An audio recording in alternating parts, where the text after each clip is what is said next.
વિનોદભાઈ વસાવા કેટલા વર્ષ થઈ રહી છે આપણા કાર્યોની બધા મીડિયા મિત્રો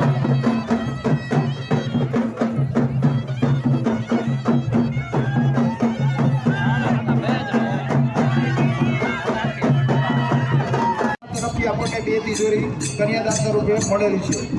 શ્રી વિનોદભાઈ એચ વસાવા આપણા કારોબારી સભ્ય વડોદરા તરફથી આપણને બે તિજોરી, વસાવા સાહેબ અંગ સચિવ આદિજાતિ વિકાસ તરફથી આપણને બે ગાંધીનગર એના તરફથી આપણને બે તિજોરી મળેલી છે. બાબરભાઈ એસ વસાવા વડોદરા તરફથી આપણને બે તિજોરી મળેલી છે. જગદીશભાઈ આર વસાવા વડોદરા તરફથી આપણને બે તિજોરી મળેલી છે.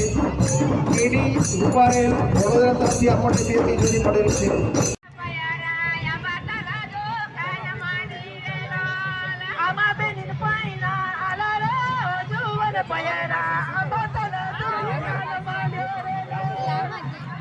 શરૂઆત કરવાની છે. જે કર્યાવરનો સામાન ગોઠવેલ છે એ બાજુ 1 નંબરથી શરૂઆત કરવાની છે. આ પેવેલિયન છે એ બાજુ 101 નંબર, એ રીતના વ્યવસ્થા કરવાની છે. રમણપરા રોડ 2 સ્ટેપ પર आ जाता है.